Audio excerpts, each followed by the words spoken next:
watching Tell It Like It Is, and my name is Kathy Benuck.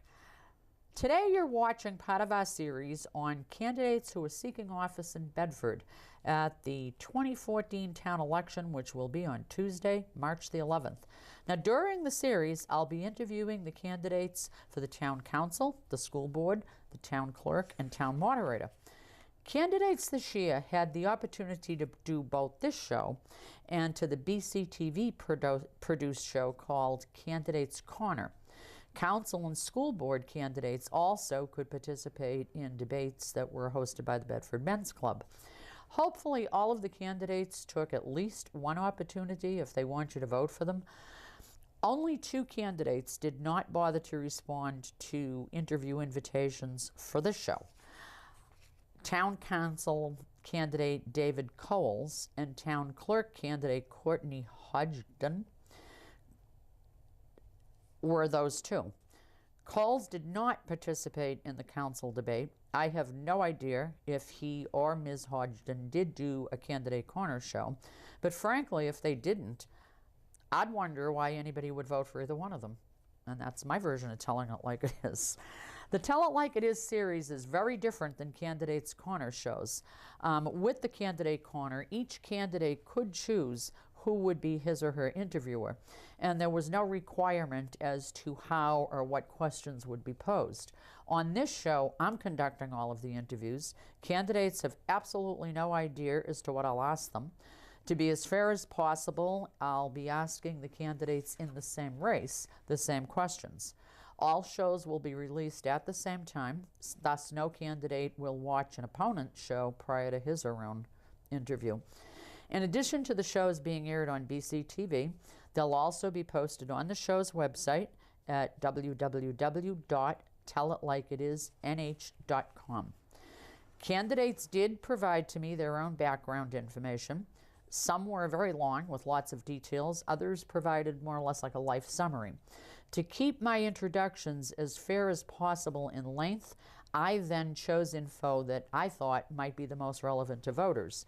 And also, to be fair, I'll make all of these same remarks at the beginning of each show so that one candidate does not wind up with more time than another.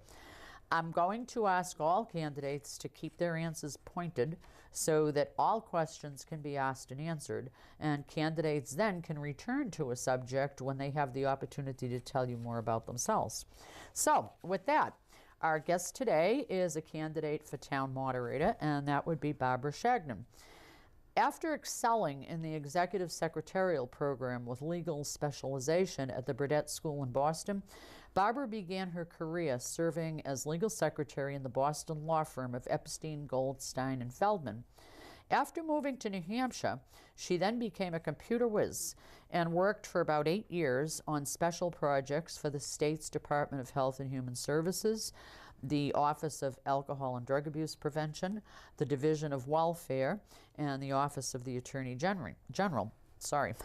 Her husband Donald's employment brought them to Vermont, New York, and Pennsylvania, but in 2000 they returned back to New Hampshire, first to the Claremont area, where she served as the registrar of the Claremont Adult Learning Center and also was a teacher in computer applications at that school, in addition to being an active community volunteer.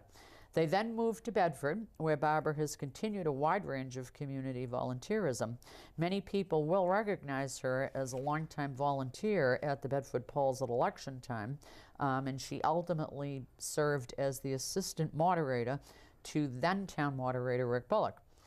Among her many local involvements, she's been a volunteer at the Riddlebrook School, publishes the Bedford Positively newsletter and coordinates the related activities, and has been a tireless worker for the Children's Miracle Network. Welcome to the show. Thank you. Okay. Glad to be here, I think. Oh, you'll be. Let's get right to the questions because I've got a bunch of them. Yes. Let's see what we can answer. Okay. Almost weekly, we seem to be hearing about voter fraud that occurred in New Hampshire in 2012, with things like out-of-state voters voting here and political operatives who don't live here but live in other states registering to vote here from fraudulent and even non-existent addresses. Some still are on the New Hampshire voting lists, although they're also on voting lists in their real home states. What do you think is the solution to this? Any opinion? Well, I do know that briefly when I moved here, and there was a little gap in your timeline there, but that's okay, I'll forgive you. From Pennsylvania, New Hampshire is the only state that caught that I had been registered in a previous state to vote. They contacted me, and I think that we need to do something on the state level. I don't think it can necessarily be having to do with your driver's license, that if you've come from another state, they notify the state where you've come from to try to prevent that from happening. It's difficult to track people today where they move to so many places. Yeah, true. Is some of this due to same-day registration? Do you think? I believe in same-day registration, but I think there are a lot of problems that probably come from that. It's got to be tough to check both ways, but that's up to the supervisors of the checklist. They are the ones that come up with the rules that they have to follow. For the moderator, we are basically accepting the word of the supervisor of the checklist. True, but I mean, having served in the in the polls, you may have heard backlash to this or what have you. Well, the one big backlash was probably in 2010 when someone came in just to prove that they could do it. They said they didn't really take the ballot, and that was all fully publicized. Yeah, I remember that. But I think that the voter ID portion has helped with that. If every state had voter ID, if every state were working on the same forum, that might help somewhat. I don't know if every state could work on the same forum because everybody's government is so much different. Yeah. Well, true, yeah. Kind of a related question. It's been reported that there has been fraud related to the casting of absentee ballots. And in some New Hampshire communities, good example would be Plymouth, voting for local candidates or on local issues have been greatly influenced. The outcome of them, I should say, via the college students and via indisputable temporary residents registering to vote in those towns. Shouldn't these people instead be required to vote by absentee ballot in their own states? I mean, my personal opinion would be that they should be required to vote in their own state. That's my personal opinion. If they are here and plan on living here, then they should be taking up a permanent residence here instead of in a college dormitory. But that's my personal opinion. We have to follow by what the rules are telling us to do. Oh, I don't know. I understand. I mean, that's not something just one moderator can solve. But maybe a lot of moderators making noise about it might evoke change. It could be. Because you can't help but think of a place like Plymouth where they have had residents have had things shoved down their throat because the college lobby showed up to vote. And a couple of years later, the college lobby's gone, and they're stuck with it. And I think that the college kids tend to get more active than the people who are sitting at home. And in some communities, and I want to pick on maybe Henniker, I'm not positive of that, the college population may actually be larger than the standard resident population. I wouldn't be surprised. And look at UNH. Yep. What would it do to Durham, for goodness we do have quite a few communities that their college populations are very large. And as I said, personally, I feel the college people should be voting in their hometown, wherever their driver's license is from. It doesn't seem too hard to do an absentee ballot. No, it does not. It does not. In honesty, I have never done one, but it does not seem too hard. I've been taking time to study up on the voting laws here in New Hampshire. The military have always had to. Military have had a hard time getting them back in time. Well, yeah, if they're in another nation. But that's not their fault. Yeah, exactly. I mean, that's our administration, the way that we handle it as to getting them back in time. There have to be other ways. But no, I personally feel that the college population should be voting in their hometown. They're just here visiting, and we love to have them here, but I think when they go to speak, those laws pertain to those folks that are living there. It's the folks that are living there that are paying those taxes. And those are the ones that should be more fairly represented. I agree. After Rick Bullock lost re-election as moderator in 2012, Brian Shaughnessy has since made several changes to the Bedford polling location at Bedford High School. Now, obviously, you knew how things were run very much, serving as assistant moderator. What do you think about the changes that have been made? I can see both sides of the coin. Personally, when I go in to vote now, I feel it's very sanitized. I don't see that it has as much of the community feel as it used to have. I liked... Now, meaning what? when the organizations were there to represent themselves, whether it was the Board of Cemetery Trustees or the Girl Scouts, the Boy Scouts, the Mothers Club, you know, whoever may have been there with their booths, being a newcomer in town, it was nice to see that these organizations, oh, I didn't know we had a group that did that. Oh, there's an animal shelter here in Bedford? I didn't know they were there. And I found it quite useful to have them there. I But they still are, except now we're directed out one way, and in that hall that brings us back out to the lobby, they're all along that hall, those who want to be. I didn't see that many of them, though, and I don't know, you know, perhaps the groups don't want to be there. Well, I think that we see it vary. I mean, it almost kind of seems like if a group is in the middle of a fundraiser or a membership drive or whatever, yeah, we're more likely to see them there.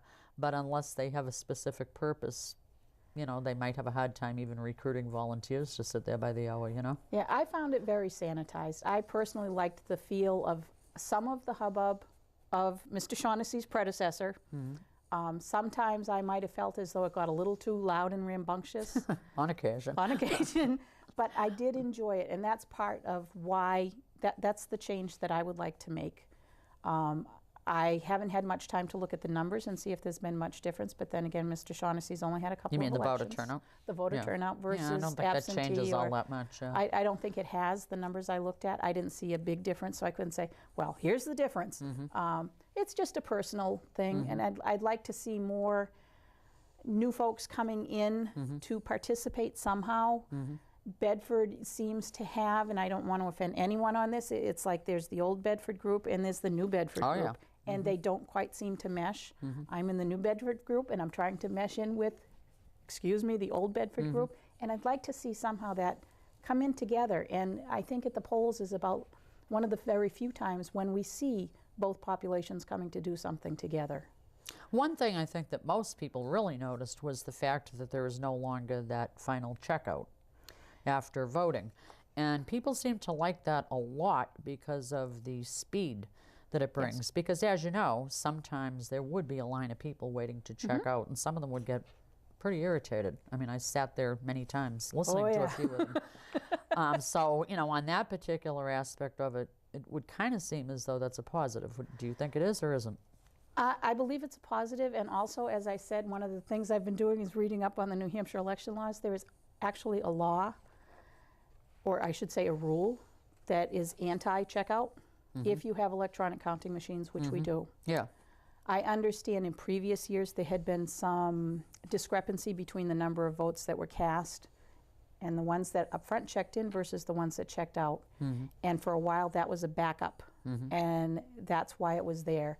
But in recent years, I don't think that's been an issue, has it? I don't believe it has. I did try to get a hold of our supervisor, but she's up in Canada.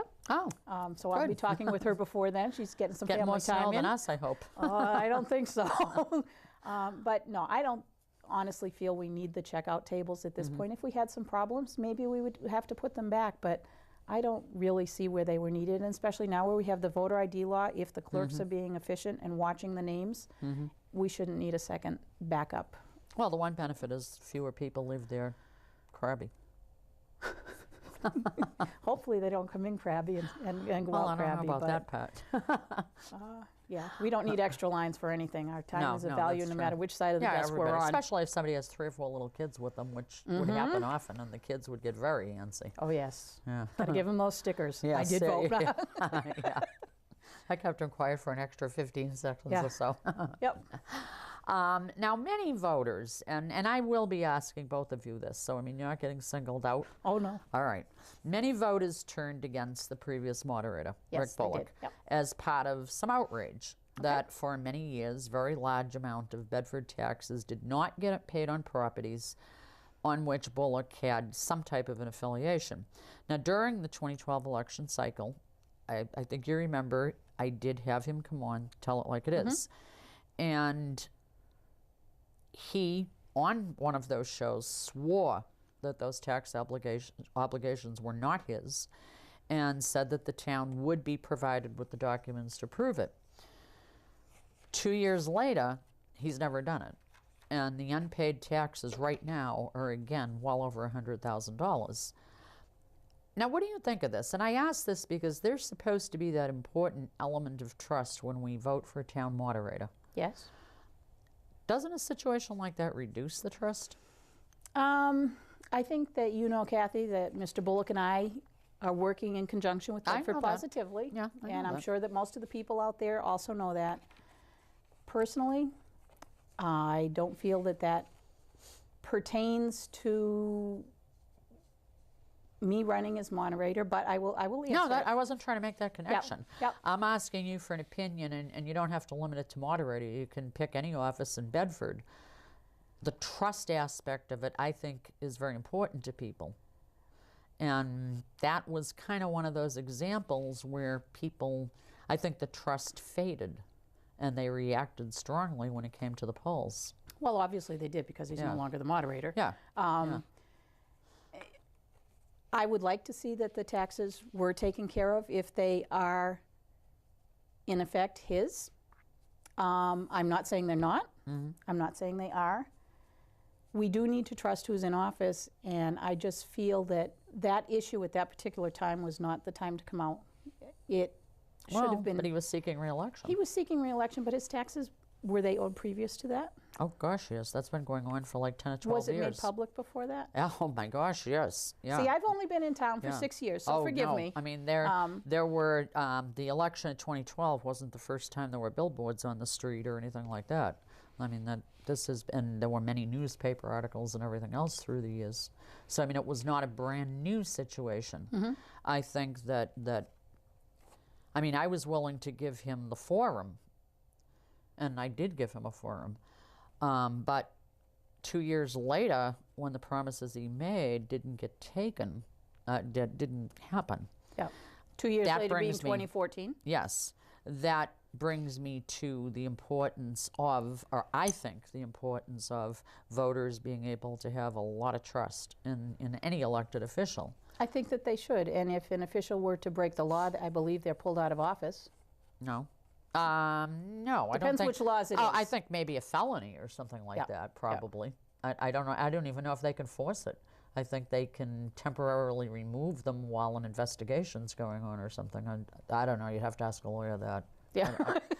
You can ask I'm not Mr. a Shaughnessy lawyer, when so- you talk with yeah, him. Well, yeah. I mean, I'm not gonna, even venture a guess. But on yes, that. you need to have trust in the person that's up there in charge, and I also think that the person that's up there in charge needs to be approachable, that anyone can talk to him or her. Hopefully we don't have those issues to contend with. I think my taxes are paid. Well, it doesn't matter if they're a little late, I mean, nobody sends you to the gallows if your taxes are a couple My months mother late. was born in Salem, Mass. Be yeah, careful with that one. Well, I mean, the we do truth need to is a have lot the of people are a little late, We do need to have the trust there. It is an important thing, and I also feel that approach should be there, which is part of why I've tried to be out there in the community, whether Yeah. it's through my granddaughter with school issues. I am not active in a church, but I believe that there's a lot of church-going folks out there that know who I am. The Oh, Girl no. Scouts, Oh, no, you're all over the place, yeah. I try to be. Yeah, no, you are all over the place. But I like, But again, it's I ask questions sometimes the candidates don't expect. yes, To try to feel them out, am I thinking on the same wavelength as they are, or can they answer it with a totally different point of view, and not educate just somebody who might be watching the show, but put a new thought in my mind as well. I don't think that the point of view is different. I think that, and if you look at my resume, the legal secretary background, Well, and yeah, if you speak to which Mr. was another reason Shaughnessy, why I wanted to ask you that and question. if you speak to Mr. Bullock, you can make any words, if you go to the exact meaning, Mr. Bullock was not telling a lie on his exact literal meaning of the words the way they were written. Well, he was not telling the truth either. Again, the way Well, you don't go on television and make a promise to do something and then 2 years later find an excuse for not doing it, and he hasn't even attempted to make an excuse. this is true, but we can't predict our futures. You sounded like a politician, Barbara. I'm not trying to sound like a politician, but we don't know what happens in other people's homes. No, true, but I guess that again goes all back to the trust and the need for transparency, maybe, if you want to be trusted, The need for transparency, but on the other hand, if you have a politician, if we had anybody that hadn't paid their taxes, would we be going looking at their income tax records all the time? Would we be looking at all of their personal financial records? I don't think we're allowed to look at somebody's income tax. I don't think we are allowed, and that's why I don't think we should IRS question. holds those pretty close. Except for the president. but I mean, when we live in a town, I mean, any taxes that don't get paid, we have to cover that lag until Correct. they are paid. Correct. So I have a lot more interest in that than I would if somebody is having some type of a dispute with the IRS. Probably all of us at some point in life have been ticked off by the IRS. Here's your shoebox of receipts. Well, yeah, exactly. It does cost us all in the long run when people don't pay their taxes. I don't know how many others there are that are out there that haven't paid their taxes. Well, there are some, but not repeatedly year after year to high sums like over $100,000. And I mean, that's all public record. You can go down. You have to pay for the printing of it, but I mean, you can go down and request, today's list of who's in arrears. That can change, obviously, tomorrow morning if somebody runs in and makes a payment today. As I said, Mr. Bullock was looking at the literal words of the documents that he had. And he was answering as an individual, even to the point where he went and he initially put his name in as trustee for the trust funds. I'm aware of that. But how could he do that when his name is on other sides of the trust fund's business? Well, and then I he wondered realized that myself, Yeah, and that's but why he pulled. Who cares about him? Yeah. I mean, seriously, this isn't an interview Correct. about him. It isn't. It was a question kind of going to... Yeah, we do need to trust who is there. And hopefully whoever is in any office in any community is doing the best to be upfront, honest, and abide by the rules and laws that are there. That 2 years is a long time to get that upfront out, is my point. Well, hopefully my upfront is out there. Well, yeah, that's what I'm. That's what I'm drawing out. Do you feel as strongly about it as I do? And I think you answered that question. That you do believe you do have to have some credibility. Yes. Okay. Yeah. That's where I was going.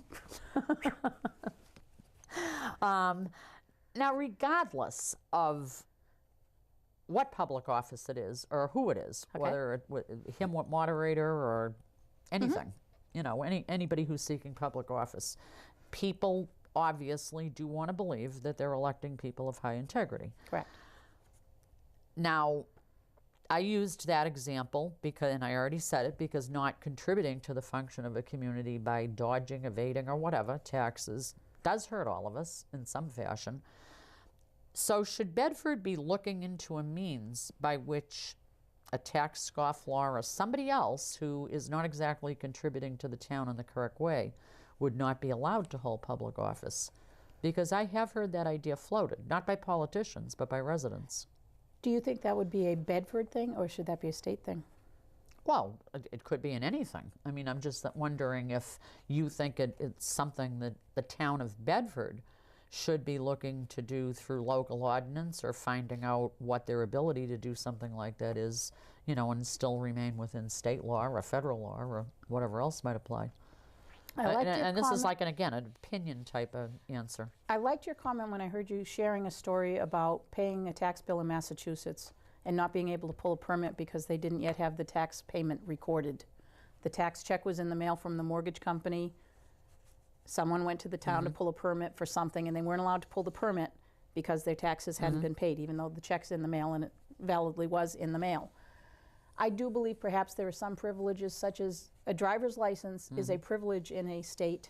It's not a right. And maybe there are some things... In Massachusetts, if you have not paid your car excise tax, your license will not be removed. And maybe renewed, I should say, or, for that matter, even if your license is still valid and you ignore excise tax demands, your license will be suspended by the state of Massachusetts. So I do believe there are some things that we can do as an enforcement of making sure that everybody, whether you're in a political office, whether you're in an maybe just a position of prominence in the community. Oh, we're almost out of time. Almost out of time. Do you have another question? No. What I was going to do is say to you, the rest of the time is yours. Uh-oh. That's why I wanted to say it before I looked up and there was 1 minute left. The rest of the time is yours, so now's your chance to look at that camera, tell the voters directly, why should you now replace Brian Shaughnessy as town moderator? I first want to say that I do not believe anything Mr. Shaughnessy has done is incorrect, improper. I believe it's appreciated. I believe he cut some of the staffing at the polls, which that is a good thing, and the checkout, eliminating the checkout in total is likely a good thing. That cuts your staff in half right there. But just personally, I would like to see some more interaction at the polls of the community and not just the poll workers, but the community coming in and say, oh, hi, Mary, I haven't seen you since last year. Or Sure. I didn't feel that with Mr. Shaughnessy. I just felt it was very cold. I feel that I am a good organizer. I feel that I am fair. I do not try to play one side against the other. I think that I'm not a black and white person. I try to see everybody with some grays in the middle and pull them all in. And that's what I would like to bring to the town of Bedford. I would like to see that community, that some hubbub at the polls. I missed it. I really did. And I think if the voters missed it, they will vote for me. If the voters liked it, the clean, and I say sanitized, and again, I'm not trying to put down Mr. Shaughnessy. Everybody, you're wearing black and red, I'm wearing gray and brown. We all like different things. We all have different ideas. And that's what I'm going for. It's just a different feel at the polls. We all have the same rules and laws to abide by. The moderator has the same rules to apply. And that's about where it goes. There really isn't much question there as to what you can do. I think it's just a matter of personal feeling. I like to be in the community, and I hope there are enough folks out there that will appreciate some of the community spirit that I try to get into the community. Every community that I have lived in, I've tried to pull something and volunteer, as you said, and this is it. I just like to get the names out there, to get the Red Cross, the Cancer Society, the Girl Scouts, the Boy Scouts, just to get them where they can be seen some more. And if people want to approach them, they can, and if people want to quietly walk by, they can. Now, as you know, as with all the candidates, I had to cut a lot out of their biographies. Yes. Is there something that I did not mention about you that you'd really like people to know? No, I don't think so. I think that you hit all my highlights on my slightly professional career. As my husband's job had us moving along, and I'm watching the clock, I basically Don't worry, I'm keeping an eye. put my career to the side to become a parent. And as you know, we're here with our granddaughter. Yes, I do and know yes, that. this is house number 9. However, we're planning on staying here through this one. My husband has his own business now, so corporate won't be moving us around, and I'm enjoying it. I'm enjoying the people. And you've got a granddaughter who's part of the community. And I've got a granddaughter, and oh my goodness. Yeah. Girl Scouts and I know. skiing, and she's keeping us Cheerleading hopping. and everything else, right? Yeah. Hopefully she'll be out there shoveling snow this afternoon. I'll send her over to my house when she gets more energy I will left. do this, but she might ask for money. Well, thank you, Barbara. Thank you for being Kathy. here. It's been Thank a pleasure. you, and best of luck in your pursuit. And if this one doesn't turn out, you can always run for something else next time out. You never know, but I don't want to get too political. Thank you. I understand. Thanks. Okay, well, there's little more for me to say other than I hope you enjoyed meeting Barbara. Her email address will be shown on screen and at the end of it, and I'm sure she would love to hear from you if you have a question, a comment, or whatever. So thanks for watching, and stay tuned to the rest of the candidate series. And until the next one, bye-bye.